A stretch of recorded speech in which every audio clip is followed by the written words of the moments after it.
This is a HeadGum podcast. Hi, I'm Millie Tamaris. And I'm Elise Morales. And this is Go Touch Grass, the podcast where we log in so you can log off. Elise and I are two chronically online comedians, and on this pod, we break down the week in internet discourse, viral memes, TikTok trends, and niche influencer drama so that you can literally do anything else with your time. Literally anything else. And if you like what you hear today and you want to hear more, we have a Go Touch Grass Patreon with tons more content weekly, access to our Discord community, and our spin-off series, Search History, where we go back and break down a viral discourse from the past. This week's Search History, researched by Millie, is on the tragedy of Remy Bader. Wow. What a tragic figure. Yeah, it was honestly, it was a lot. A very interesting episode, and you can check it out on our Patreon. You can also buy the episodes individually, get a taste of the Patreon, and then you're going to want to come back and subscribe. Yeah, and guys, just a little kind of sentence about that is influencing is not for everybody. Influencing is not for everybody. But it's for us because, listen, guys, if you want to fuck with us, if you love us, don't forget to leave us a 5-star rating and review. We love your reviews. We need more of them. But really, the best review you can do is to tell your friends, tag us in a little story. We'll repost it. You know we're online.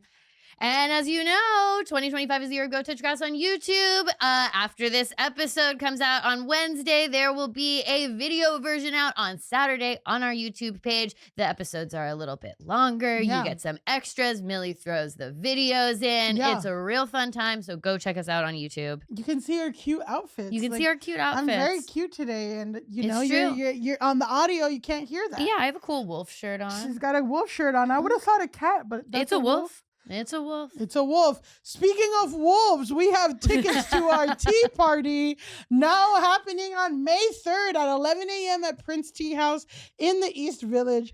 Tickets are limited, so if you're planning to get them now on our Patreon. Mm-hmm. We're getting our goodie bags together. Yeah. Supposedly, people in our family are coming. Yeah. It's gonna be a hodgepodge of really great, amazing people. The drag queen's gonna be fucking sick. Yeah, the food is gonna be great. So get those tickets. Get those tickets. And speaking of new friends, new family, things new that are loves, great. Things that are great. We have in studio with us writer, director, comedian, YouTuber, mental health advocate, podcaster, but more importantly for me, relationship coach. Welcome to the studio, Allison Raskin. Thank you so much for having me. Yeah. Are we sure that's not a tiger on your shirt? I'm thinking it's tiger. I think that's a tiger. It's a lynx. Yeah, that's not a wolf. That's not a wolf, Elise. Look at the nose. It's You're not a so wolf. right. It's not a wolf. I've had this shirt for like over 10 years, and I've called it my wolf shirt. No, it's not I mean, a wolf. it can be your wolf shirt. No, but you're it's right. It is a not tiger. It's fully a tiger. It's fully Sometimes a tiger. I'm just like, yeah. And these are things that will hit harder on the YouTube. But this is like, you know what? And what I love about working with Elise, she'll admit when she's wrong. Yeah, I'll just be like, nope, that's correct. That's Yeah. so also- nice for you because my co-host on my podcast loves to double down. Oh, no. He won't even believe what he's saying, but he just wants to dig his little heels in. No. That's not the vibe here at all. And I mean, this is coming from like, I did proudly claim that that 36 hours was 3 days. Yeah. And our producer or engineer producer did have to say, Millie, 36 hours is not, there's 24 hours in one day. Yeah, so yeah, we got really confused. There was a 'Cause prolonged confusion over time. Because Justin Bieber posted 57 Instagram story posts in 36 hours. And I'm like, that's not that bad. That's 3 days. It's not 3 right. days. No, it's just a little over 1 day. But I will say, I do pride myself on the fact that, like, yeah, I will quite confidently say something very wrong, like this is a wolf when it's actually a tiger, and that's clear to everyone with eyes. But I will, with humility, immediately take it back and be like, absolutely, you are correct. I'm very It's a like you. tiger. I'm wrong a lot, but I expect to be. Yeah. And Yeah, so, no one should be right. You know, like And you know what? Trump, maybe listen to this, take it to heart. Yeah. Trump listens. Trump is in Yeah, Grass Nation. he's on the YouTube. He's He's on commenting. the YouTube. Yeah, he's commenting.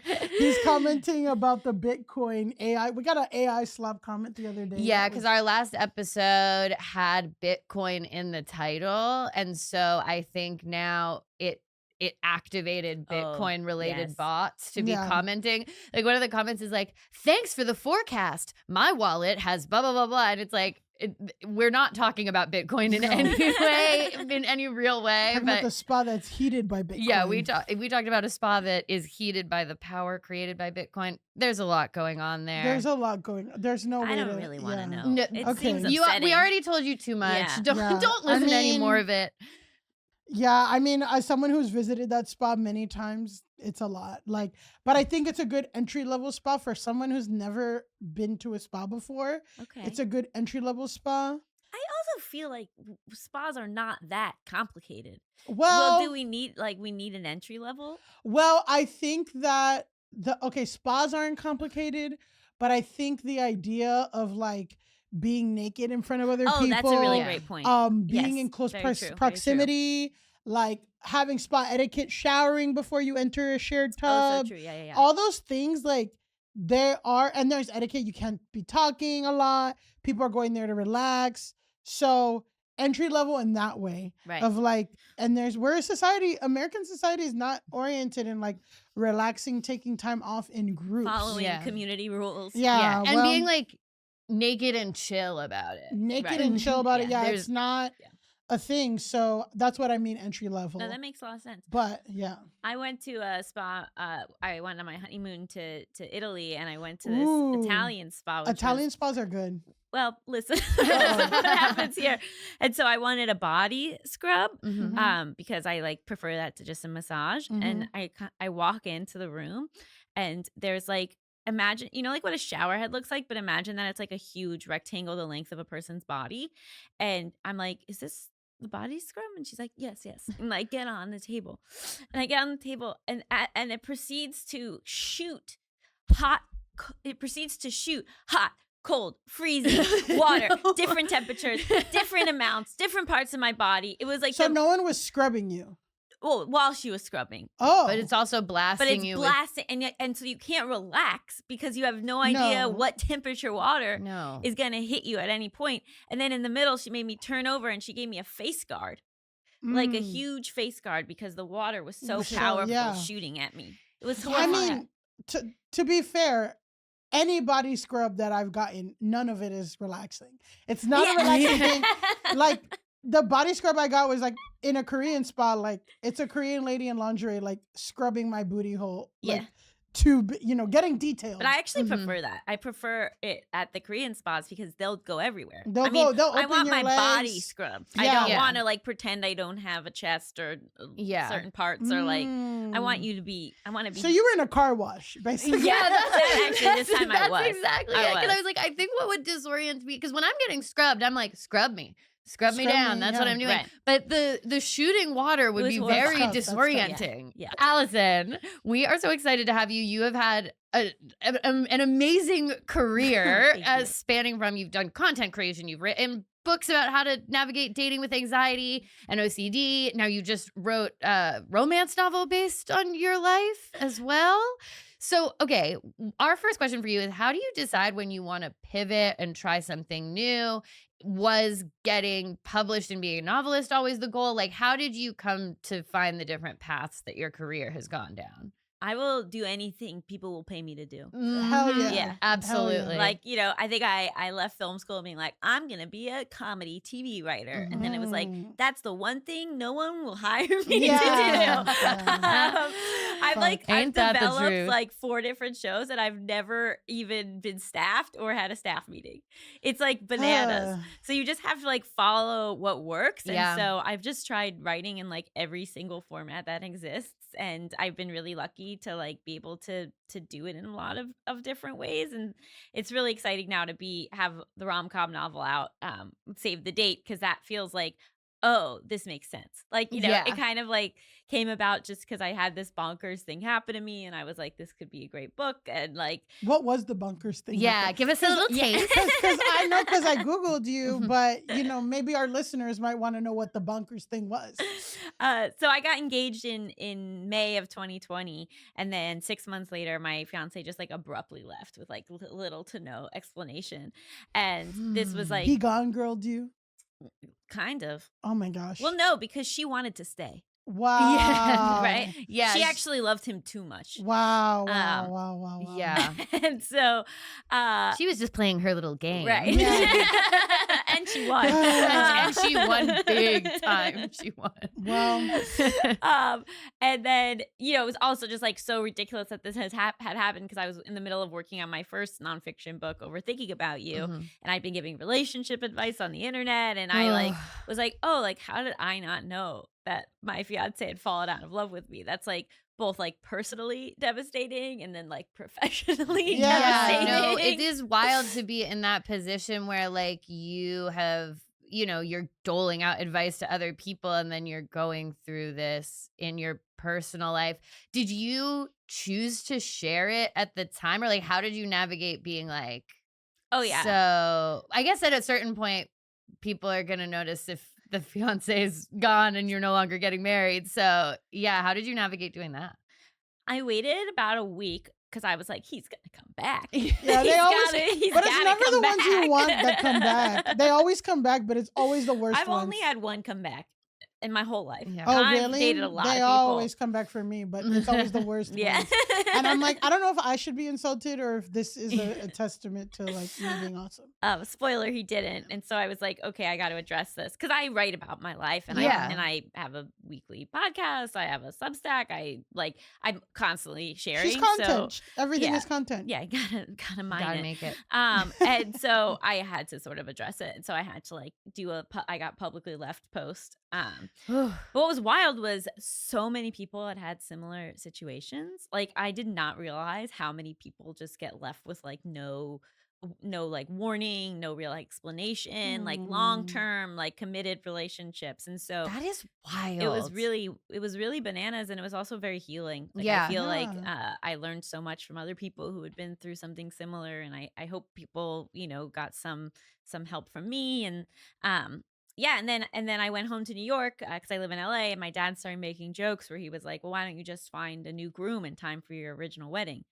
And I said, Dad, a real person can't do that, but that's a good idea for a book. And then there we have Save the Date. Yeah. Out now, Out right? now, yes.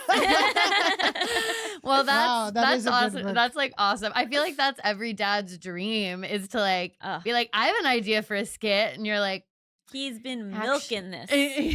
Oh my actually, God. that's pretty good, Dad. Oh my God, my dad would be like, hey, you know who's buying TV shows? Netflix. And I'm like, thanks, Poppy. I Yeah. never thought to pitch to Netflix before. I know I just had a book event at the Strand, and my grandpa's girlfriend came, and Not grandpa's girlfriend. you don't even the drama that is my family's personal life right now. But she comes over and she's like, you should do stand up. And I want to be like, I did stand up for years. Yeah, You just yeah. didn't know me then. Yeah. You should Like I try should have this been thing. like, I have never thought of that. Yeah, no, that's not where I come from at all. Yeah, it's like- totally. Yeah, it's like, hey, this thing that you had a lot of joy doing, what if you did it in front of the most miserable people in your life forever? Speaking of miserable people, Oh yes.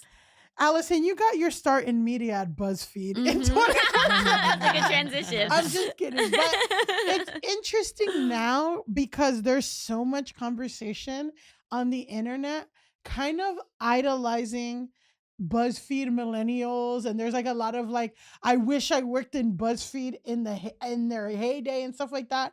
And you're somebody who had your career in the quote unquote BuzzFeed heyday.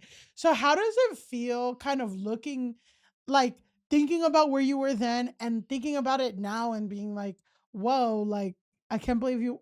Yeah, I'm just curious, how does that feel? Like something that was part of your life is now like being celebrated or whatever.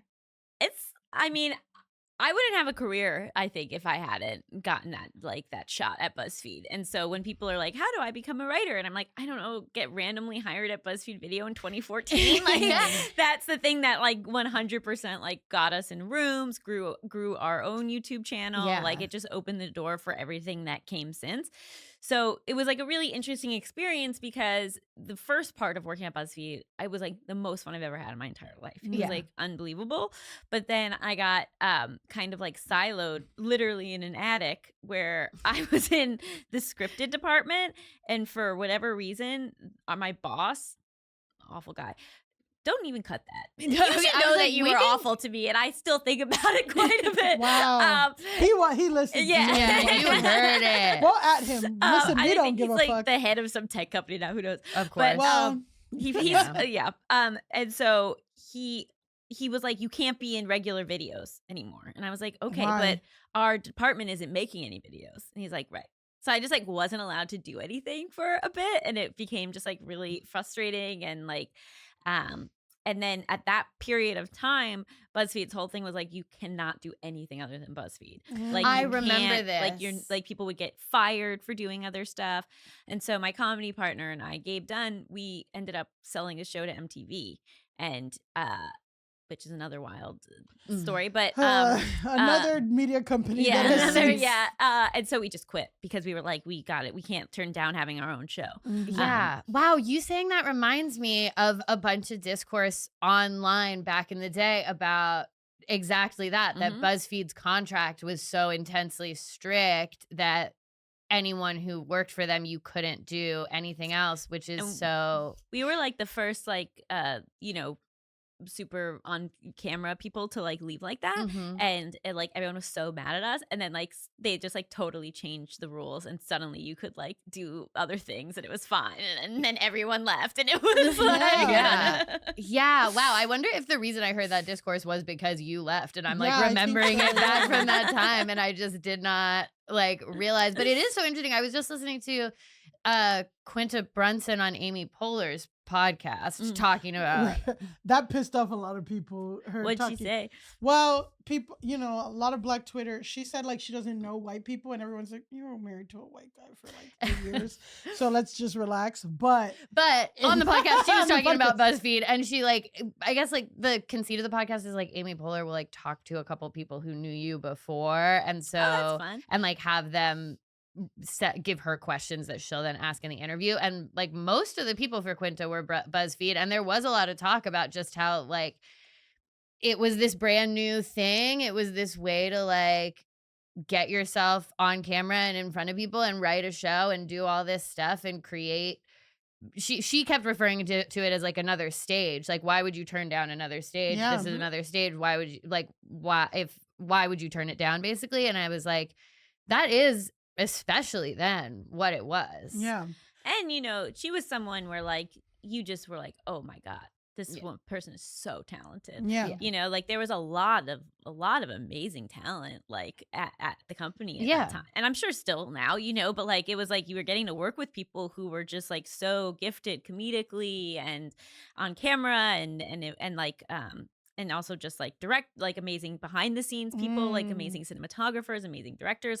It was a really, I think that the people making the videos were unbelievable, and management was not good. Yeah. And that's how it happens. And that's how it happens. And it's just part of kind of the instability or the toughness about creating content is now, instead of going through a media company, everyone makes their own and has to be their own media company. But it is nice to think of oh, I'm getting paid a salary and have benefits, and I still get to create things and do things and live a fun life that's kind of balanced, and have a career. But management's always I know, it's then the suits get involved and they don't understand what makes anything good. All they understand is repeating stuff. Yeah. So they're just well, that went viral, so make that again 25 times. And it's okay, well, it's actually not fun for me as a creative person to make the same thing a million times. And also the reason it went viral was because it was new and interesting and fun and had an authentic voice and wasn't actually secretly an ad for your brand Bullshit, of coffee yeah. or something that you're trying to like Oof. sell your like proprietary weird seltzer brand or whatever. So like I just feel like I've seen that at so many companies, theaters, different places where it's Yeah. just like the creatives that are making stuff are so cool and so great. And then there's like one guy named Josh who apparently is in charge of everything and has the worst ideas in the world and ruins everything. Yeah. Which- that guy was my boss. Yeah, exactly. Well, speaking of bosses, let's Okay. get into the discourse this week. Hell yes. So this week's discourse, whoa. It was on, well, Allison, since one of your many things that you get paid for is a relationship coach, we found this story that we hope is super right up your alley. So this week we are talking about this viral video that came out, and it sparked this discourse about how much is too much to spend on dating coaches. Oh, that's very interesting for me. So this TikTok creator, Shirley Vernay, she is New York based. She has about 3,000 TikTok followers. She says on almost every video, "Hi, I'm the CEO of a 7-figure content studio," and blah blah blah. So that's kind Whenever of, somebody says something like that, I do go look at how many followers they Yeah. have. Yeah. I do And I have to guess- fact check. well, I looked at their, I guess hers, I guess she's trying to like, my understanding is that she worked in ad agencies. Okay. Maybe she's produced a bunch of commercials. She produced a bunch of ads. She produced a bunch of videos. And now she's trying to use that as a way to make herself like her own personal brand. Got it. And like, so herself, she doesn't have that many followers, but that doesn't mean that she hasn't like made an ad for Coca-Cola. Mm-hmm. So let's watch the video that started it all. I'm 39. I had not been on one date in 2 years. Then I invested $10,000 into my dating coach. Shout out to Anwar White. I met my fiance a year ago. He proposed 2 months ago. And now we're getting married in 5 months. So I'm going to finish telling you the iconic engagement story. After that, I'm going to use this page to help you become the CEO of your love life.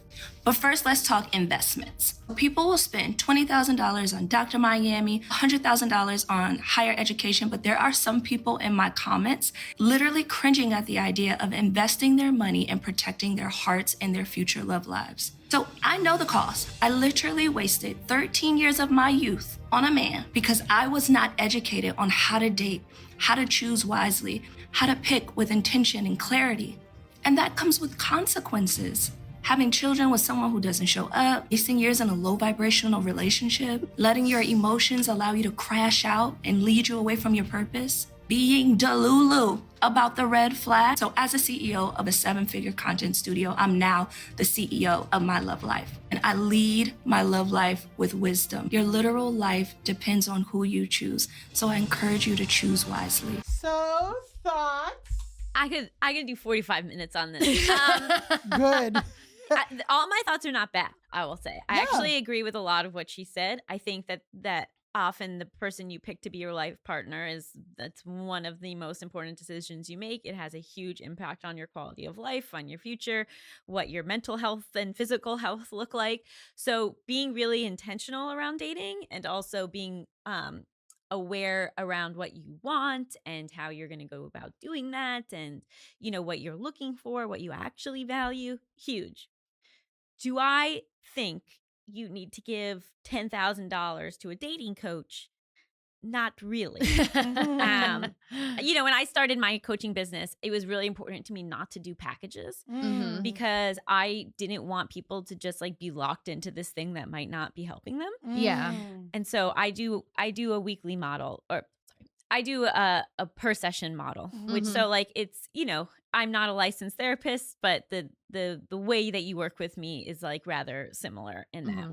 we can do weekly, we can do every other week. I have a couple I see once a month, and I I put in my intake form, I'm like, will you be comfortable telling me if I'm not helping? Right? That's so important, though. You're not a licensed therapist, but you did study psychology. I have your a master's in psychology. Yeah. Like I do. Yes, I have a master's in psychology. I've written 2 books about the intersection of mental health and relationships. And so I call myself a relationship coach rather than a dating coach because I'm often dealing with people who are in relationships. And it's really about how do we navigate this in a way that isn't as scary and dangerous? How do we like learn those things that she was talking about? Like how to like be more in control of ourselves in moments, more emotionally regulated, more aware of our triggers, better understanding of their triggers, like all the stuff you kind of, you know, if you've watched Showtime's Couples Therapy. Yeah. But also working with individuals on that too. So I actually am like a huge proponent of like, it does make sense to spend time and resources on this part of your life. Yeah. And I also think for certain people, it makes sense to spend money on matchmakers. Yeah. But what you don't want is you don't want predatory experts. Yes. You don't want people where like the rate is so vastly inflated, or what they're promising you is like, and you will be married within a year. Yeah. Like I don't make any promises to my clients. Yeah. I'm like, my goal is that you have like a better understanding of how your brain works, and that this becomes less, like in some ways less difficult, or that we're able to find some clarity. Yeah. Like clarity feels more possible than like an outcome, if that makes sense. Totally. Like to promise actually something outside of just the person who you're speaking to is there's just no way someone could ethically promise that. This is actually reminding me. So I'm on a couple Reddit pages for tarot card readers. But that's kind of where I'm at. And Tarot Reddit has to be so crazy. Tarot Reddit is crazy. But one of the things that I have learned from perusing Tarot Reddit is that like the true, real, ethical tarot readers, they will kind of do what you were saying. Like they won't let you come back to them too often and ask the same question over and over and over again, because there's kind of this thought process of like, you need to sit with what the results were. And like an idea, and is probably true, that like people get addicted to going back and like getting new predictions and asking the question a different way. And if you are an ethical practitioner of the tarot, you will say, you've seen me too much lately and you need to like go and be and live your life, and you can come back. We can check in.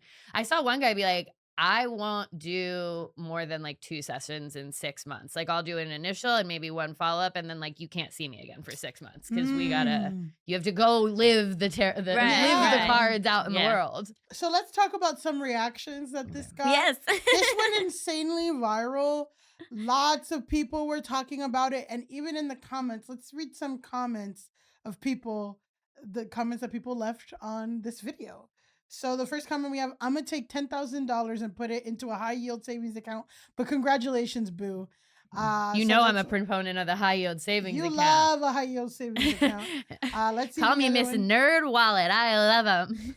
These dating coaches prey on the fact that women are desperate for a life partner, because a man 8 out of 10 times would never do this. They know women and they are scaling the field just to see how far you'll go for a man. So that's from Joe. Let's see. The cost of choosing the wrong partner is way more than $10,000. Congrats. And then the last thing I'll put, I like Anwar White, but $10K, exasperated face. So, but I'm also wondering, like, was it a $10K package, or was she spending $300 a week on a weekly session with the dating coach? You know, and so like a lot of therapists, like if like my friend was just saying she spent $6,000 on her therapist last year. Yeah, and like that's just like the way like that kind of weekly costs kind of, especially because it's not covered by insurance, will like creep up. But if it's a package, then that feels not so ethical and nice to me. Yeah, that does feel like a piece of information that I would like to know. Right. Well, let's get there. And just so people know, I don't charge $300. I charge $150. Well, there we go. So again, it was revealed that she used TikTok dating coach Anwar White. So I don't know if you're familiar with Anwar White. Dating coach Anwar White starts almost every video by saying that he specializes in getting, quote, successful black and brown women into relationships. So he's like super, super popular. He has this like very niche market, and he has 950,000 followers on TikTok, 56,000 subscribers on YouTube, and 344,000 subscribers or followers on Instagram. We'd take those numbers. We take those numbers in a second. So again, it's not just that he's speaking to a very specific, like to a group of women that have very specific experiences around dating, but he has like a sense of humor.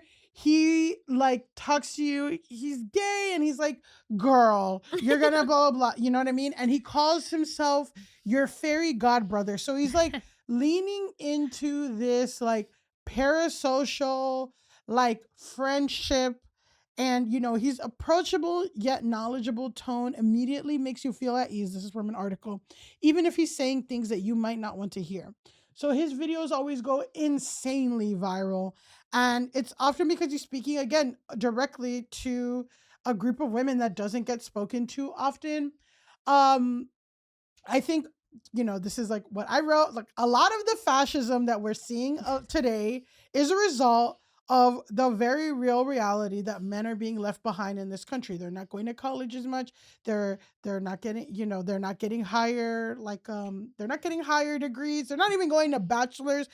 Like the numbers of getting masters and PhDs are outweighed.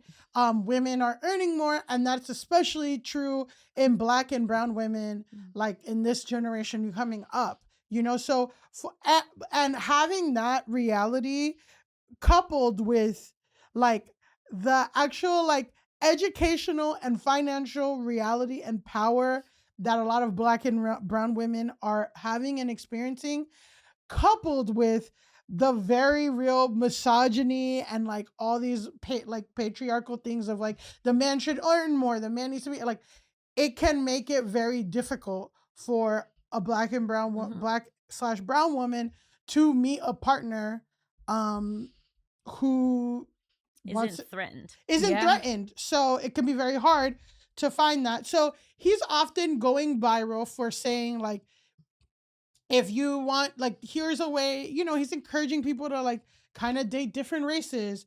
If you're plus size, you should be going after these guys. He had this whole thing. One of his very viral videos were like how to tell if your man's DL, which is like secretly gay, and like these signs. And it's like, I mean, some of them, it was funny because it's like, if he hates his mom a lot, if he's black and he hates his mom, gay, or something like that. But it was like, okay, well, there's something there. But so that's kind of the vibe of his stuff, right? So I went on his website, and he says the website's called Girl Get Your Guy, or Get Your Guy coaching course, right? So there's a variety of ways to learn and work with him. So and here are the different course and programs, right? So there's the dating strategy starter course, which is $149, and that includes how to become the CEO of your love life, his online dating strategy, what to do on each date, how to talk with men, and how to meet men in real life. Okay. So that's the $149. I think that's course. like you're watching a video. I think it's like 5 videos that he has. But he doesn't talk to you specifically. He doesn't talk to you. That's 45. Sorry. Get Your Guy course. Oh, wait, no, sorry. So that one is, $149. And that's the starter course. That's the starter. I mean, that doesn't feel like crazy expensive to me in any way. I will say one thing that is really unsettling me is the idea of being the CEO of your love life. There's like a hustle culture. Yeah. It's very much, it reminds me of the viral morning and night routine, like treating every aspect of your life like it's like an entrepreneurial endeavor and business is a little. Think it's pushing against though a harmful narrative, which is that love just happens to you. Yeah, that's true. And I think that's where people get so hung up. Is it'll be like, but everyone says when I'm not looking, that's when I'll find it. Yeah, and it's like, when has that worked for you in any other aspect of your life? You're not like, I need a new job. I can't wait to find one or for one to come to me. Yeah, and I think that the language of CEO love life to me, because we'll talk about it, but like basically what she said, because this girl Shirley, she made a 22-part series on TikTok about like all of her findings and the whole thing, and we'll talk more about that. But basically it is like CEO of your love life is interesting, but I think that when she talks about the strategies, it sounds more like the HR of your love life, because she's like, first you put people through this round, if they meet this round, and like she's like, here are specific questions that he gave me to ask when I'm doing the initial on app, and then this, if they pass this, then they go to this level, which is the phone call, and then this level, which is so it's like treating it like a job, which, you know, part of me is like, this is late stage capitalism. This, how are we gonna whatever? And the other part of me is like, yeah, like you do kind of have, and so much of dating is a lot of rejection. It's a lot of stuff, but it's like, it is complicated and it is effort. And I think that there's so much of like, oh, it'll happen naturally or blah, blah, blah. And it's like, no, this is a conscious choice and this is a practice. And organically through my therapist, I had to learn like how to date. Yeah. Like, and there's so much internal stuff that you have to get over of like, you have to first get over that, like the idea that you're attractive, you're enough, you're this, you're that. Like you have to get through all of that just to be able to be present in the dating thing, which a lot of people haven't even gotten there. And then once you're there, you're like, okay, but who is this other person? What are they like? Like, are they meeting like, and my therapist was like, why don't you write down everything you want and see if this guy, and that sounds like, see if this guy that you're meeting is meeting up with the list that you made.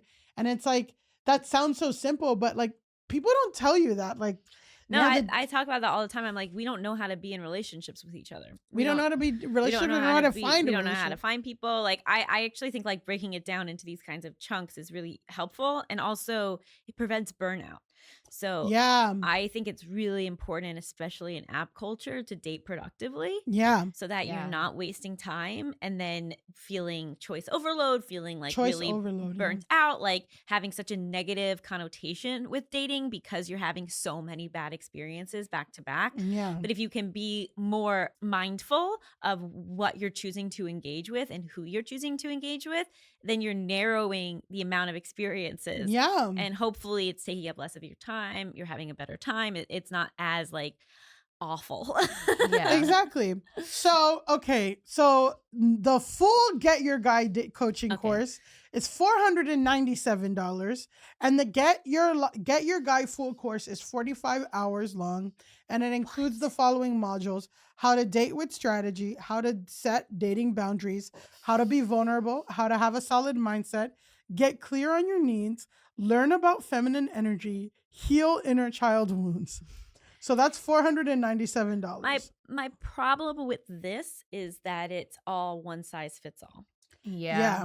And I think that this is really tough work to do. Mm-hmm. And people, like, everyone's context matters so much. Like, I'm not going to have the same approach with one client as I am with another client because they have totally different family histories, totally different relationship histories, different mental health issues. So, you know, I think it can be frustrating with this kind of like, and this is exactly what you do, because that just like might not work for you. Yeah. And then you think you're the problem. Yeah, well, you could enter in the Get Your Guy Club, which is a 12-month self-paced membership. And the Get Your Guy Club is $3,000 or 12 monthly payments of $300.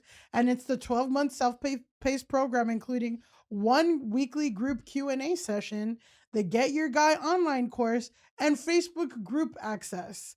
And that's $3,000. And if you want to actually speak to him, then you got to Get Your Guy VIP program, which is a 6-month intensive for $7,000 or 12 monthly payments of $700. And that's a 12-month intensive weekly one-on-ones, 24/7 direct access to Coach Anwar, 2 weekly group sessions, Get Your Guy online course, and a Facebook group. So, and he does all kinds of private coaching. But yeah.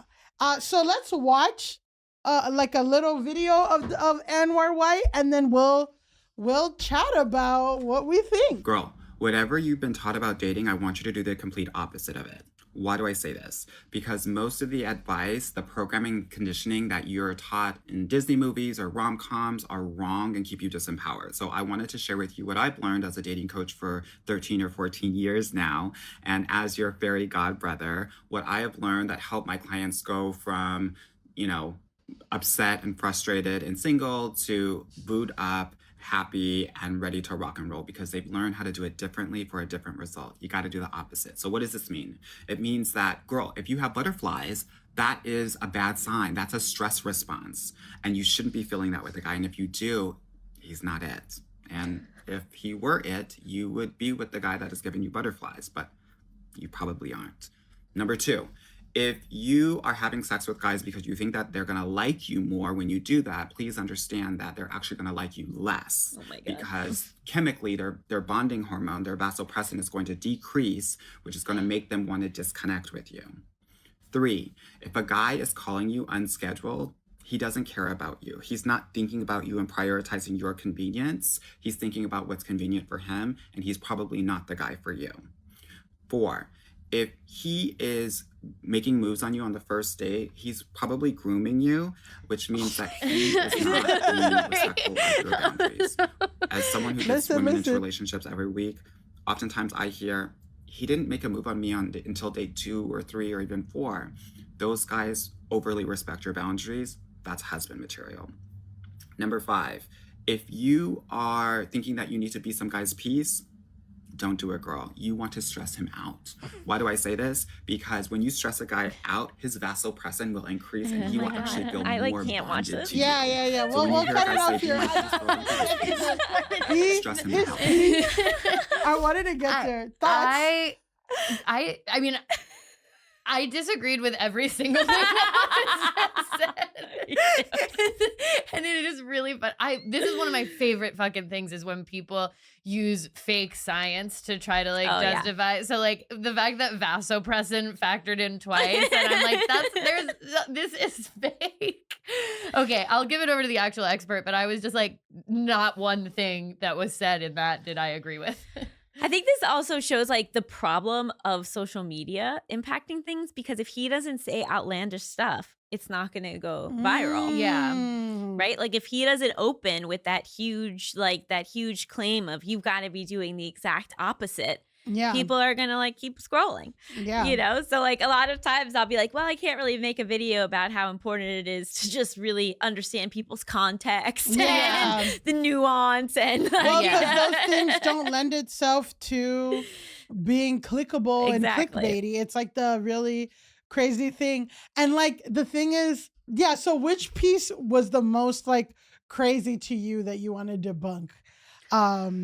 That if a guy sleeps with you, he doesn't like you. I know. And I'm also at what until what point? Is my husband not allowed to call me unscheduled? Yeah. Right? Yeah. Well, also, if a guy makes a move on you, he's grooming you. Yeah. It's a misunderstanding of grooming. Yeah. Yeah. Because first of all, I mean, grooming is so many things, but it's a date is a mutually agreed upon romantic and there should scenario. Hopefully be a equal balance of power in a date. Now, if it's a really big move that was not invited, that maybe shows that person's boundaries are weird or isn't the right person for you. But if a guy on a date, but is it what? I guess my question is what are you defining as a move? If he tries to kiss you, if he puts his arm around you, he's just using buzzwords, right? Yeah. Because people know that grooming is people have a visceral reaction to grooming, and so it's ridiculous. It's very manipulative, and I just hate it's just setting us back so far because it's continuing the purity culture that sex makes you dirty, that men won't want women who've had a certain amount of sex and partners, that it's something that you should dole out to get what you want rather than it being something that you genuinely like and enjoy. Yeah. And so it's just such harmful messaging on so many levels. Right. It's you should have sex with a guy when you want to have sex with him and you both want to have sex with each other. It doesn't need to be a strategic deployment Yeah. of sex, I That's guess. a lot of like Steve Harvey's advice, which is why Oh. I wrote a whole like show where I dressed up as Steve Harvey and did whatever. It's a whole thing. But yeah, like all of his advice is like, you got to manipulate a guy. You can't have sex with the guy for the first 90 days. Or it's just And it's like, also that like guys don't like you, right? It's like a lot of like guys don't actually want to talk to their wives. They don't actually like want to hear what women have to say. and I think it all goes back to like, if you don't like me, that's not my problem. like, that's kind of on you, you know, like there can, if somebody doesn't like you, like there's kind of nothing you can do about it. Like you can't manipulate them or withhold or something to get them to like you. Like if somebody's just interested in the chase, that's not someone I want to be in a relationship with. That's not someone who's good to be in a relationship with long term. And I want the person that I'm in a relationship with to just kind of like me. Like I don't want them, like, I don't want to have to like do a bunch of tricks and then be like, haha, I've trapped you into liking me. I just want us to hit it off. Yeah. Kind of, like in a nice way. I do agree that I think that it's important to be intentional about dating. I know a lot of people who just, I think, and we talked about this, I think, when we did the West Elm Caleb Patreon episode, people who it seems like they're addicted on going on app dates. Like, well, it's been gamified. Exactly. And the apps, I did a research paper on this in grad school. Like the apps are like meant to get you to kind of behave that way. Yeah. But also like there are people, which somebody else said in another video, but it's like the West Elm Caleb of it all is like, there are people whose hobby and joy is dating. Like they don't have hobbies, they don't have community, they seek out intimacy, fun things. If they want to try a new restaurant, they'll go on a date and do it. If they want, like, that's what they're dating for. Right. And then other people are dating, trying to find a partner or trying to find someone to like continue to date, like even if it's casually. But some people are just like trying to run through as many people and have all these stories and stuff. Yeah, and make these like quick romantic connections that are kind of all over the place. But so I do think it's valuable for people to get intentional, figure out what you want in a partner, feel comfortable asking them about that, figure out your boundaries, what you like, don't like. But I feel like when you talk about dating in the way that this guy just talked about it, it strips it of all of its fun and joy, like, and it strips you of your humanity. Yeah. Right? It makes it so that like you were saying earlier, that you have to manipulate for anyone to want to be with you because you're a woman. Like your date shouldn't give you butterflies. That's why that's what's fun, is to meet someone and get like a feeling. But that's the one that to me is like a case by case, right? Yeah. Because for some people it's I actually think the issue is more that when they don't have butterflies, they think that means that the person isn't for them. Yeah. When really, like, sometimes the person you're going to end up being the most compatible with is the person you just feel so comfortable with right away. But because of these narratives we've been told, it's like, well, if I'm this comfortable and I'm not getting butterflies, then I must just view them as a friend. Yeah. No, I see that for sure. And something later, which I didn't necessarily disagree with, and it was something that my therapist told me in a session too, is like later in the video, Anwar says, you know, sometimes you get butterflies, but it's because the guy is like not a narcissist, but like is very charismatic, and they'll have a connection with any, like you can't. He later says like you should be trying to find compatibility over chemistry. Don't know how I feel about like that specifically, but it's just like some people can have chemistry with anybody. Like that's how they, you know, and that's like just something that I have experienced is like, oh, I have such strong chemistry. And it's like, well, do they have like these guys, like, do they have chemistry really with anybody? Right. Yeah. And I'm also like, I have chemistry with everybody. Like I can really turn it on and get real flirty and stuff. And then it's like a good banter, but it's like, but it doesn't really matter if like you're not a safe place, if we're not looking for the same things, if we're not compatible, we just like have this cool, fun sexual energy and chemistry.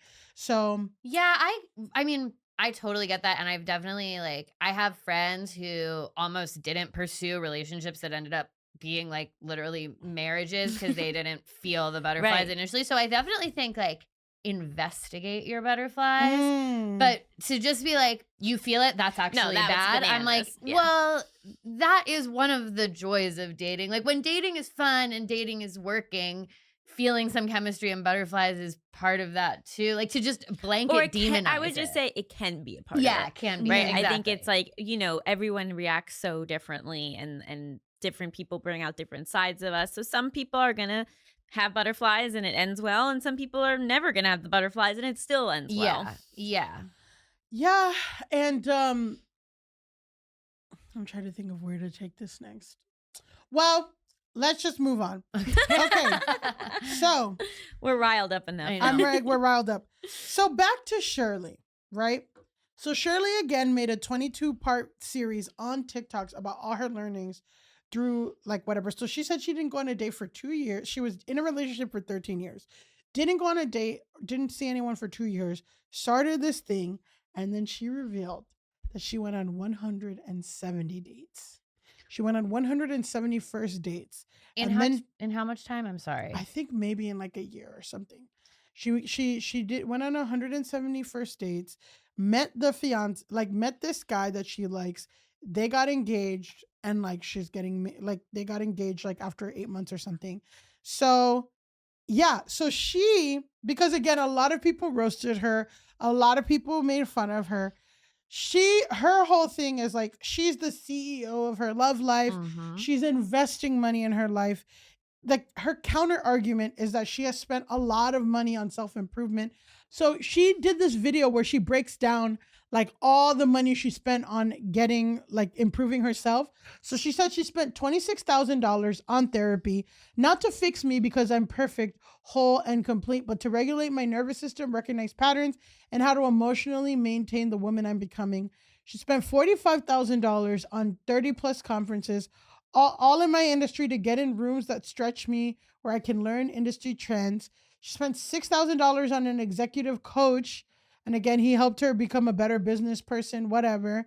Then the next slide.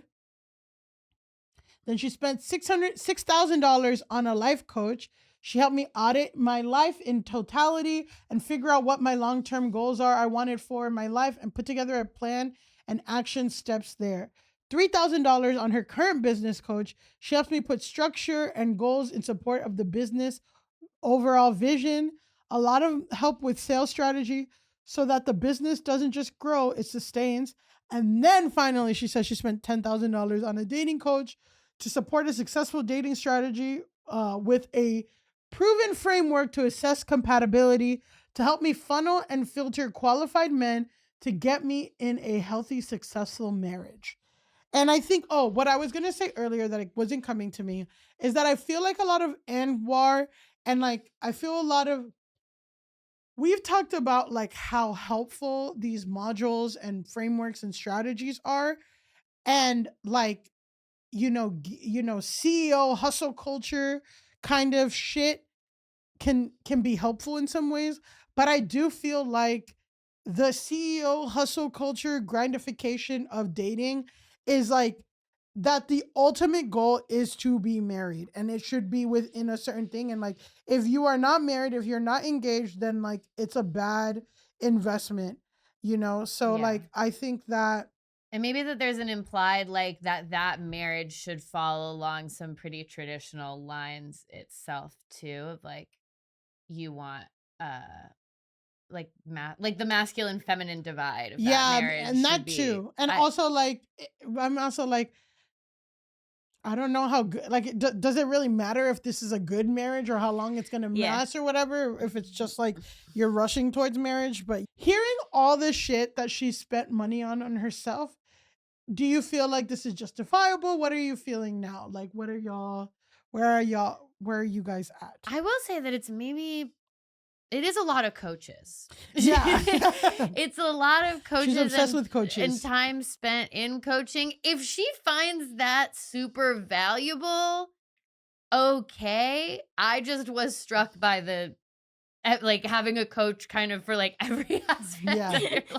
There's a shitting coach. Yeah. There's a breathing coach. Like, it does feel like maybe, because the page before, sorry, okay.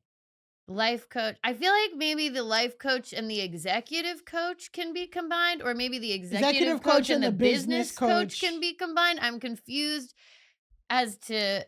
I think it kind of was the same, but then she said my current business coach. So maybe Okay. it's her second Maybe her second version of iteration that, yeah. of the business coach. My whole thing with all of this is what's her income, right? If she's like Yeah. a millionaire and like this is like not that much money to her, like great. Okay, if you're enjoying this and this is what you like to do and it's not coming from this sense that you can't function on your own, that like you desperately need this help versus more just like, hey, I have the resources, I enjoy it, I like to get other people's perspective.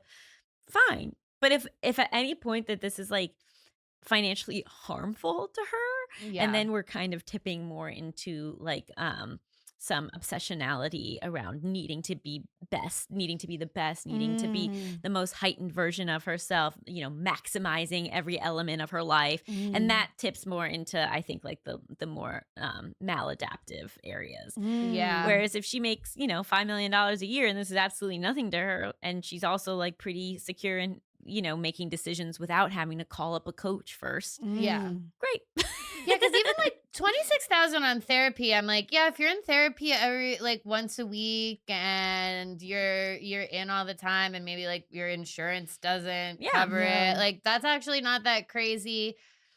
I don't live a life of going to conferences, so I can't say like honestly that to me feels like the biggest. Well, 45K to 30 plus conferences. But also it's like, how many years is that? Right? Yeah, like, I don't is this know over if this is 15 this year. years? I don't know. All her videos are like 5 minutes long, so I didn't want to play this, but she breaks it down. If it's over the course of her entire career, then it's like, okay, maybe, I don't know, it depends on the industry. Again, I'm not a conference girl. I'm not at conferences, but I did feel that perhaps we could truncate some of the amount of coaches. Well, she needs a synchronized coach, a coach. She needs a time management coach. Exactly. She needs a coach for her coaches to coach them down to one less coach. A coach to coach the coaches. So that's Shirley. So we're gonna go to one final counter argument, which is this creator that I really like, Cecilia Regina. I've probably cited her work before. She has 435,000 TikTok followers. She's one of my favorite feminist creators on the app. She analyzes old movies, old TV shows, pop culture, and viral moments like this and points out the misogyny that exists in them. And I will say that her stuff can border on misandry. But that's fine for me. But I will say she's also like the other extreme of like, I just feel like it's kind of like this all makes me feel like we're in the movie The Lobster with the Yorgos movie, where it's like half of it is like you have to find the one or you're gonna, and the other half is like if you ever make a romantic connection, we will murder you. So yes, I think. But it's she says some interesting things, so let's watch like the first 2 minutes of this video that she does. You see how expensive not decentering men is? I've been telling you all forever. The advice certain people give you is calculated to mislead, but you keep running from pillar to post looking for somebody who can promise you the secret sauce. And as this woman proved, they know you're vulnerable and they're going to feed you to their pipeline of nonsense. So she says in a different video, through Anwar, she went on 170 first dates. Now, I don't know because it wasn't clear from the video whether these were men she met through him, men she met on dating sites that he gave some insight into. But come, sisters, let us reason together. What I do know is that these 170 men were not vetted. Their criminal background hadn't been looked at. Their proclivities hadn't been examined. He couldn't promise they weren't violent. And above all, these are not men who are viewing you as the prize because you're paying 10 grand to meet them. Y'all keep falling for the same con because you would rather believe a pretty lie than an uncomfortable truth. These figurines are so beautiful, but they're fake. They're plastic. And that's what a lot of you all are going to end up with if you don't cut out this nonsense. I'm not fussing with everybody. I saw you all in her comments. Good job. Most of the girls are like, this is ridiculous. 10 grand for a man? A man should be seeking you at the very least. And why aren't we investing that money into self-improvement, into education, lifestyle, hobbies, owning property? I mean, we are about to hit a major, major recession. In fact, it's already begun. Save your money. From what I've seen of Anwar's content, it's ear candy. I mean, I haven't seen it in a while because he did block me. I guess he's literally saying these center men giving you the real stats on the fairy tale are going to interrupt his bag. Because I did a little math. If 1,000 Delulus give him 10 grand a piece, baby, that's $10 million. If only 100 girlies fall for this scam, that's $1 million. For the love of God, I need you to stop enriching people who profit from your insecurities. They are going to keep telling you lies to keep the money flowing in. Literally, every video I've seen from him is the same. Oh, demographic of women that doesn't normally get attention, whether it's dark-skinned women, whether it's larger women, older women, educated women, single mothers. Oh, there's a cadre of wealthy men, fabulous men waiting to meet you. You just do these simple tricks and then join my coaching, and you're going to have access to all of these wealthy, amazing men who want to spoil you. That is a pretty lie. And just like with dealers, the first hit's free. But if you want that validation to keep on coming, if you want him to keep feeding you, more of that affirmation apparently is going to cost you $10,000. You may not like this uncomfortable truth that you're more likely to be unalived or your children harmed than you are to meet Prince Charming out there on dating sites, but at least it's free. Okay, we got it. Yeah. It's like the opposite. It's definitely the opposite absolute like vibe. I will say, in defense of our original girl, she did spend money on improving herself, did. as we Yes, she said. did. I was like, well, she's got 5 coaches, one of which is a dating coach. She's been to 30 plus conferences. Our girl is spending the money to improve herself. And I really don't think that people should be made to feel silly for putting time and effort into finding a partner. Yeah. Like, it's a really lovely thing to have a life partner if that's the type of lifestyle that you want. I think the problem with the way our society is structured is that it's set up to be the default option when like life partnership isn't the right fit for everyone at every stage of their life. But if it's something that you do value and that you do want, like putting time and resources and effort into it is like that's you showing up for yourself. The problem is like when people take advantage of that desire and exploit it, or like we said at the beginning, make these grand promises that they can't actually follow through on. Yeah, because I guess I feel like some of the framing of it, like I get what she's saying on the one hand, especially about like this particular guy and his brand of advice. Who blocked her? Who blocked her, which is a It's very funny crazy. detail. My pushback, I guess, would be like this idea that it's like you spent $10,000 on a man. And I'm like, it's not really that she's spending $10,000 on a man. She spent $10,000 in an ideal world trying to learn how to date and find the right partner and get, you know, if this is working as it should work, which we can like put a pin in like the actual guy she paid to do this. But the idea of spending $10,000 to try and learn more about your dating style, what you want in a partner, how you want to pursue that type of partnership, working through that type of stuff, that actually, again, I don't think people should be shamed for that. That doesn't seem that insane to me. People can kind of spend their money on whatever they want. And it has a big impact on your life. Yeah, like you are actually putting money towards something that you want in your life and is going to give you happiness. So yeah, I guess I'm just doing the math and like whatever, right? So she's 39. She spent 13 years in a relationship with someone that like didn't really work out and was like kind of really bad for her. So I'm like, I don't think this woman knows how, like, I don't know if she's like, there are people out here who like have never done the dating apps, have never whatever. And like, it is something to navigate. And if you spent like that long in a relationship that wasn't good for you, like you do need some kind of something to figure out like, okay, when is it a good time to leave? When is it a good time to draw boundaries? All this stuff. I think the 170 first dates is fucking insane, and I would never do that. I paid $10,000 to not. And I guess like for me, I guess the thing was, I guess I confused dating coach with matchmaker. Right. Because I'm like, yeah, like I would love, that's kind of a goal of mine. I'm like, I would love to focus on my career, make a bunch of money, and then pay somebody to like vet and bring 3 people, like, and then I go on the date with the 3 people and whatever. Like that sounds fun to me and whatever. But like, yeah, I think it's this whole other thing that you need to. Because I don't think he's bringing her the dates. No, she's on Hinge and Bumble. Right. She says she found them on Hinge. She went on 170 Hinge dates. Right.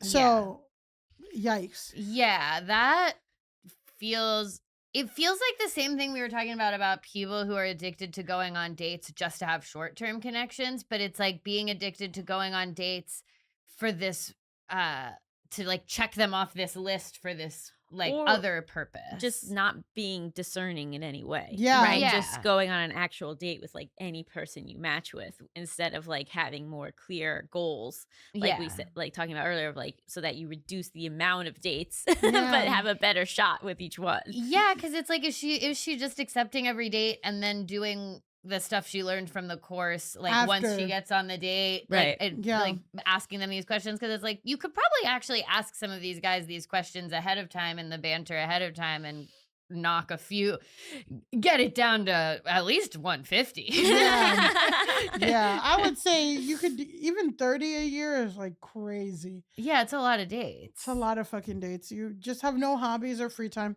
So anyway, I guess just to wrap that up, it's just more like, I see it's one of those tough things where it's like not anyone is 100% wrong or right. It's like, I think that maybe looking at what Anwar is offering in terms of like the dating coach, it's not like you'll get a man in a year or whatever. It's more like how to date strategically or something. I don't necessarily agree with that. I do think he says some incendiary things that's a little bit too far. I feel like Shirley, she wanted to spend $10,000. That's her right. Would I do it? No. Do I want to go on 170 dates? No. I also think Cecilia Regina is also saying like, you got to be more discerning, you're whatever, be more and then also like these people are preying on you and this and that. Do I think that it's again like a moral failing to try to spend time or effort on this? No. So nobody's wrong and nobody's right, and that's where for me at least, I don't know what you guys think. I think that dating coach is wrong. The dating coach is wrong? Okay, that's fair. Yeah, I mean, I definitely didn't. I did not agree with one single thing that he said in his first video. So I think his videos, yeah, but the website. What do you think about the website and the packages?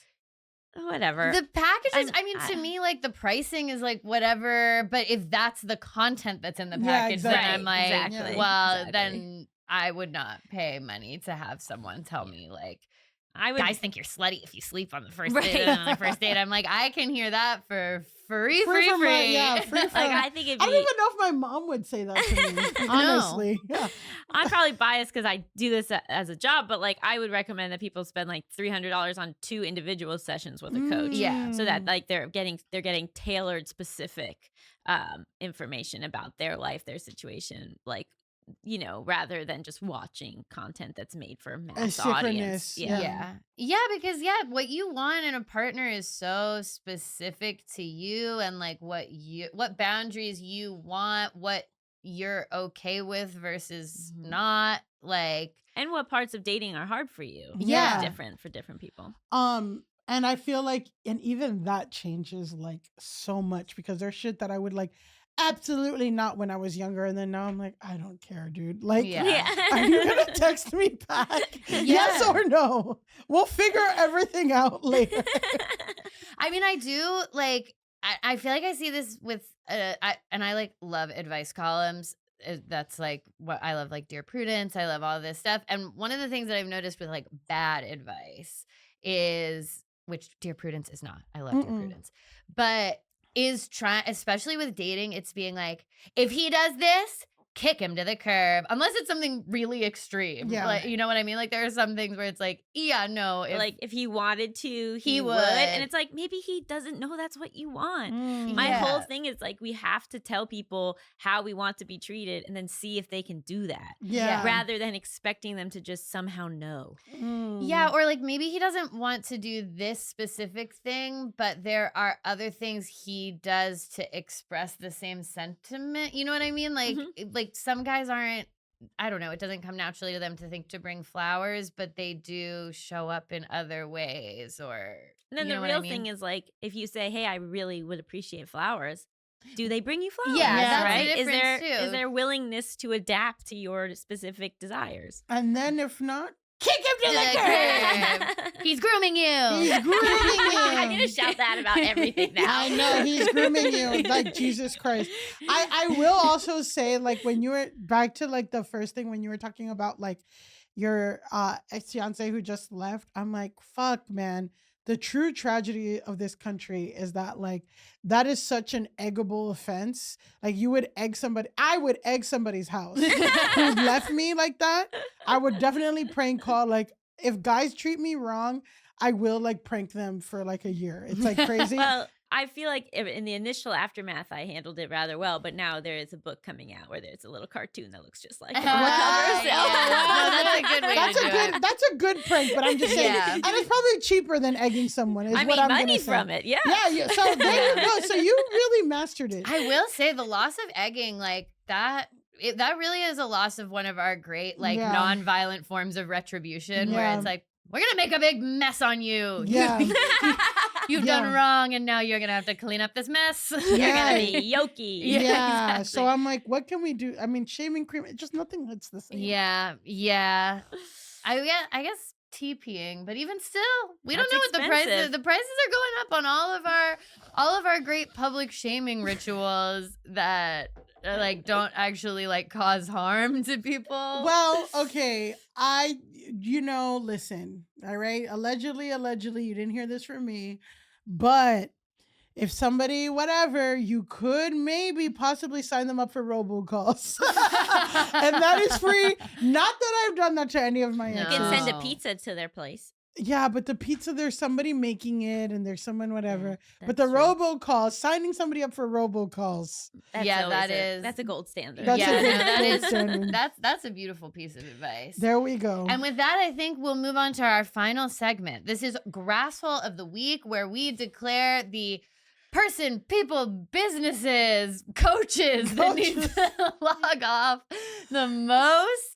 This week, I'm gonna now declare a new theme of a new variety of Grasshole, because now we've been doing the podcast for over a year, and sometimes it's like Year and a half. a year and a half. So sometimes it's like celebrity Grassholes, or like CEOs using their business's account to comment on racist, stuff. yeah. Yeah.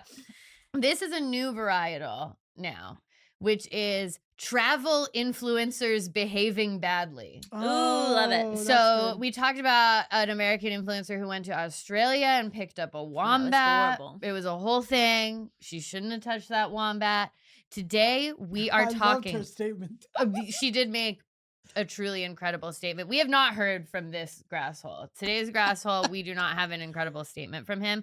But this week's Grasshole is 24-year-old YouTuber Michaela Vitriovich Polyakov from, wait for it, Scottsdale, Arizona. Oh my God. So, okay, why is Michaela Grasshole?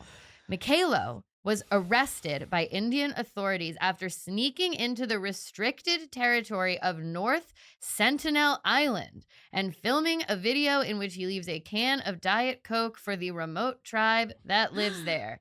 Have you guys ever heard of North Sentinel Island? It's kind of like an internet meme thing. Is it- Like it'll pop up every once in a while. Isn't that the one where they like killed the missionary? Yes. They yes. like straight up killed that missionary Yes, guy. we will. The Mormon We will guy. discuss. He Oh. was regular Christian, I think. Oh, really? Wow. I thought it was Mormon. No, just super evangelical, I think. Oh, but I'll geez. double check, because you might be right, and often you are. I didn't know what was on my shirt, so I'll double check. Yeah. But no, I think he might have been Christian. But yes, okay, so that's what I know about the Sentinel Islands. I What don't do think I'm familiar. Okay, So North Sentinel Island is an island. It's in the Bay of Bengal, so like technically it belongs to like India is it takes care of it. It's in the care of the Indian government. But it is home to what may be the last uncontacted tribe of people on Earth. So it's the people who are like indigenous to this island. They have consistently rejected contact with the outside world, and it's illegal to contact them at this point.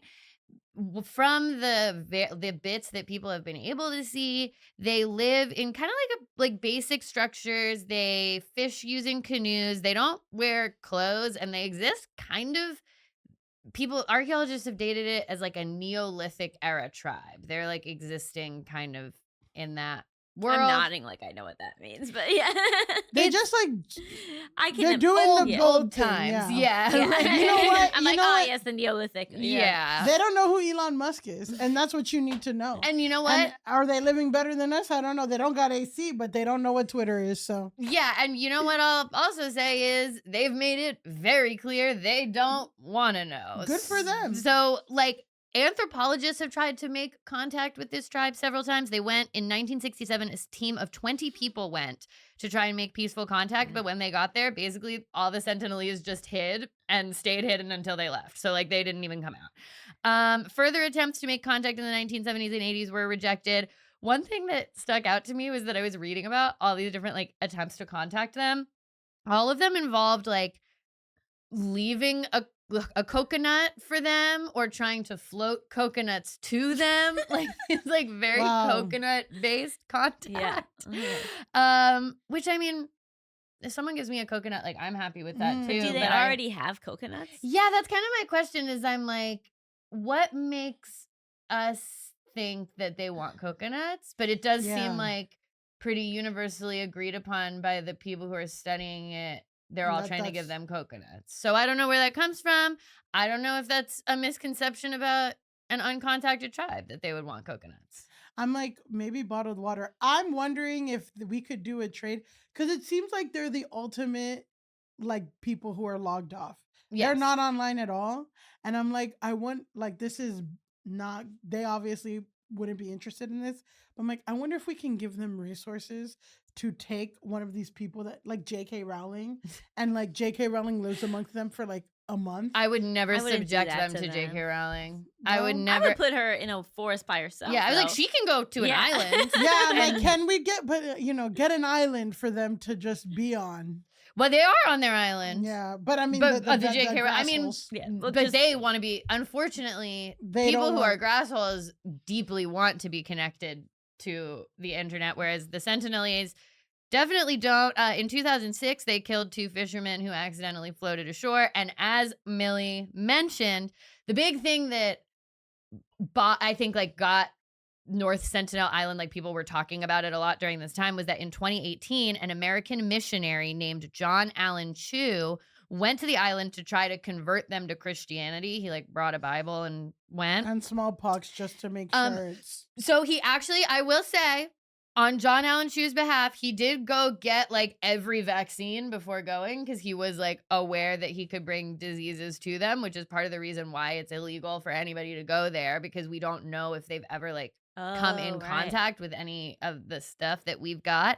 But they killed him pretty much immediately with a bunch of arrows. And then But he was vaxxed, so we don't know. he was vax. Yeah, It's him. Vax. that might have been the problem. Yeah. Him full of arrows. Vax. Yeah. An unvaccinated body can reject arrows. No, it's true. It's because it's like if he had unvaccinated sperm. But and also his body was never recovered, but like planes flew over and they saw the Sentinelese burying him. So Wow. anyway, they don't want people to go there, and it's also illegal to go there. But that did not stop our guy Michaela Poliakov. So Of Scottsdale, Arizona. of Scottsdale, Arizona. So he has a YouTube page. If you go to this next slide, I just wanted to show you guys. So this is his YouTube page. It says 3.11K subscribers. So I'm kind of does that mean 311,000? There's a weird point. 3,011. 'Cause I feel like- 3,000 110 subscribers. Yeah. Okay. Or 'Cause wait. the point was confusing me because usually for that it's like they wouldn't even put the K. Oh, so you mean that it's 3 million, 11? No, I think it could be 300,000, but then the point confuses me. So anyway, I think it's 3,000. you think it's 3,110. There's so Yeah. much reading numbers in this fucking And job. people present them all in different ways because All I in wouldn't use a different point. Yeah. So Yeah, I wouldn't like YouTube- I would use a comma. I would not Right. use a point to whatever. So anyway, his handle is at Neo Orientalist, which I don't love. I don't know I what don't that even know what that means. means. I don't know what that means. I don't like it. He has 19 videos, and most of them are him firing guns with the Taliban. So Oh boy. So this is like post Vice. It's like sending an obnoxious white guy to like the most dangerous environment. yeah, but he's self-funding. Like it's And not it's even like a self-funding. media company that's like trying to do it under the guise of journalism. He's just, I think, trying to do this dark tourism thing where he like goes places you're not supposed to go. But as far as I can tell, he really just did the Taliban and then was trying to follow that up with North Sentinel Island. So See, he couldn't do this at BuzzFeed in 2014. I'll tell you that. I'm sure someone was trying. I bet Vice would have done it. Vice Vice would would've- absolutely do this. Vice would have absolutely tried to go to North Sentinel Island. But okay, Vice so would have been hung out with the Taliban and Yeah. get this little white boy like smacked in the face. yeah, Vice would have had a ad out for comedians to go to North Sentinel Island, and they would have paid you a stipend of like $5,000. to do Girl, it. don't even. I went on, speaking of dating, I went on Action Bronson's dating show. And went on a blind date. Yeah. Also, the $5,000 it would have been net 200 days to Oh, yeah, receive it. Like, And that 200 days that you're, and then they'd get the W-2 tax out of it. Yeah, they'd say, so it's "Oh, really we- $1,500. Yeah, and they'd be like, "Ooh, we actually forgot to send you the form, so it's another net 200." days. Anyway, that's some media times jokes for people. Some jokes for people who have worked in media before. Anyway, according to the New York Times, Polyakov traveled to India and set off for North Sentinel Island on March 29th. So like 2 weeks ago. This did take a lot of planning because like you're not allowed to go there. So he had to like research places on the beach where he could like sneak away, and then also like the tides and sea conditions. He swam there? No, he had a little blow up motorboat. Oh my God. He took a blow up motorboat, a GPS, and a GoPro. And this guy survived? Yes, that's what's so crazy. Gets to North Sentinel Island. What does he bring? A coconut. He leaves the coconut. Okay. So he did. Everyone who's researched this is bringing a coconut. So who am I to say? Yeah. But I also am like, they don't seem to want the coconut that bad because it hasn't enticed them to do business with anybody.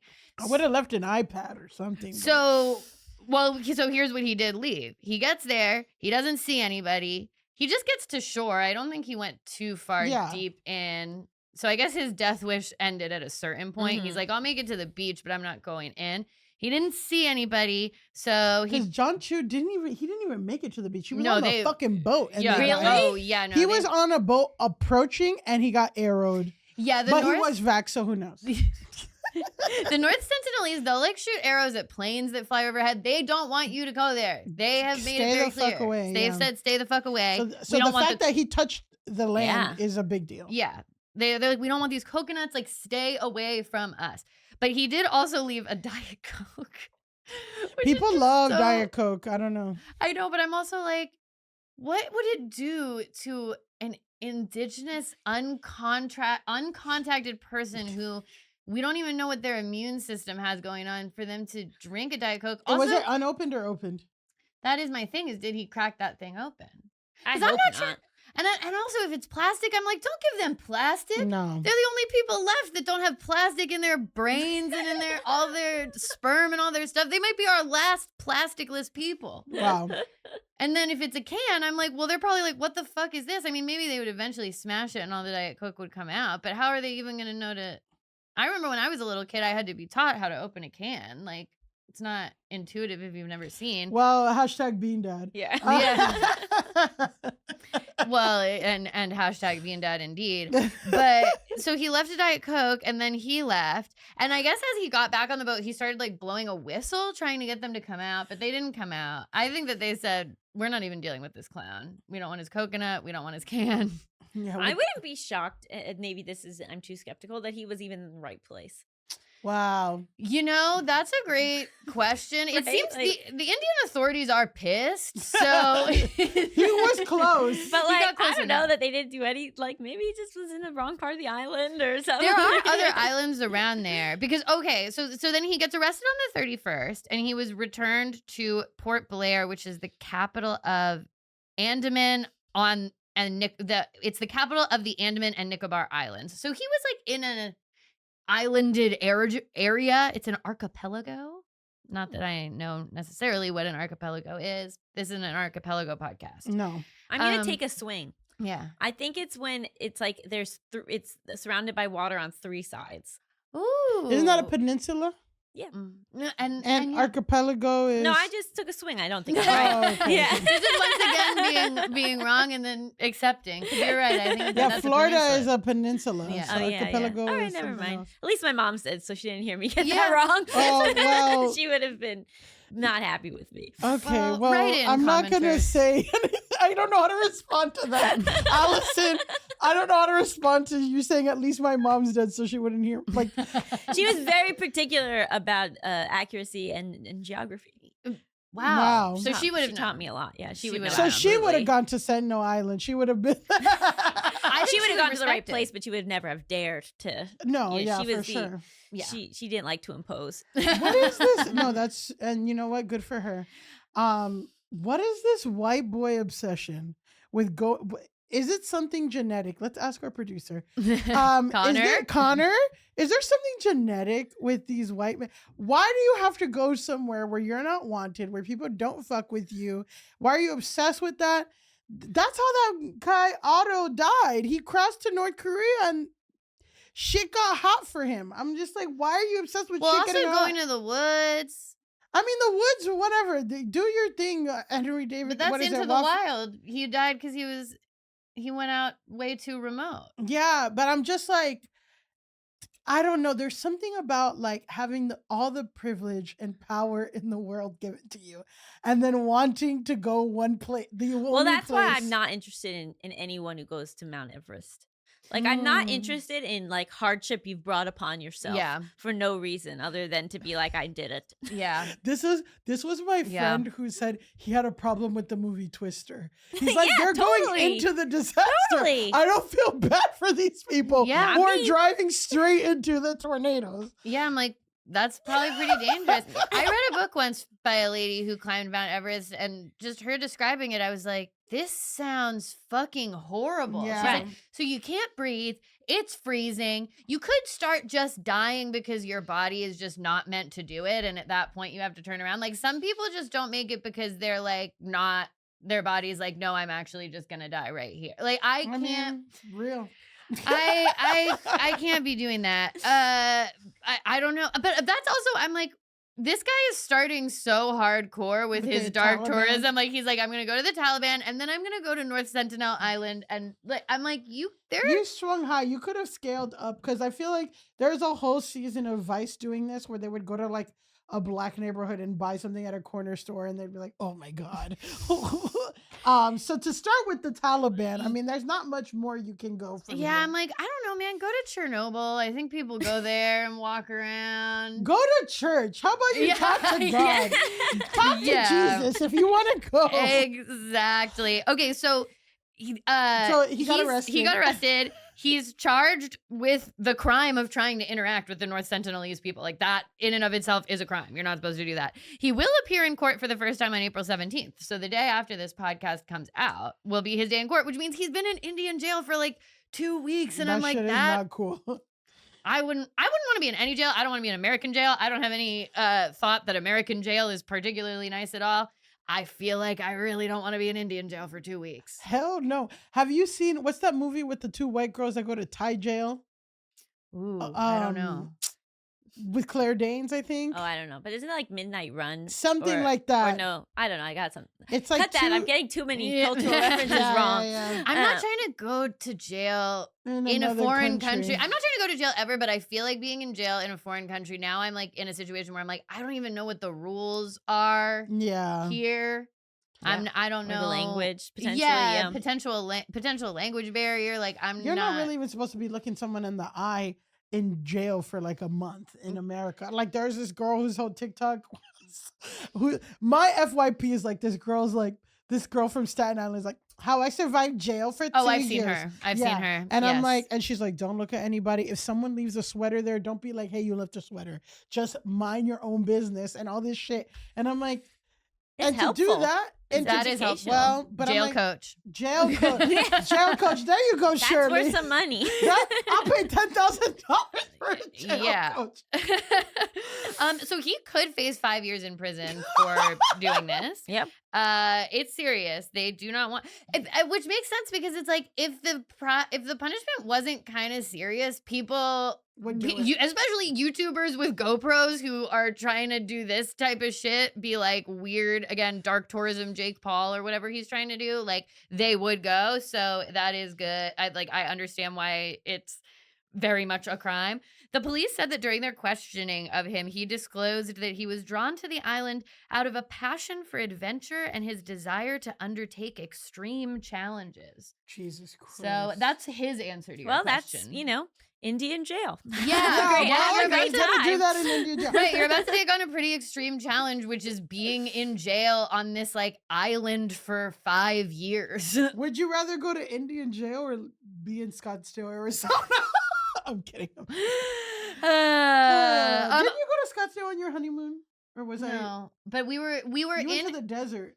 Yeah, we did like a Southwest road trip. So we went from Palm Springs Palm Springs to Joshua Tree, and then we did Vegas, and then we did the Grand Canyon. So we went through Arizona, but we didn't go to Scottsdale. We went to Sedona, Oh, Sedona, which 'cause is that very way- different. Yeah, That's the like spiritual place where there are a bunch of psychics, tarot card readers, ethical Yeah, ones, yeah, I yeah. hope, etc. tarot Reddit. Yeah. Yes. Okay. Also, sorry. Oh, the other thing that the police said is that he has done this before. So in October, hotel staff stopped him in his attempt to go to North Sentinel Island using an inflatable kayak. And then in January, he did reach Baratong Island, which is in the archipelago, whatever that is.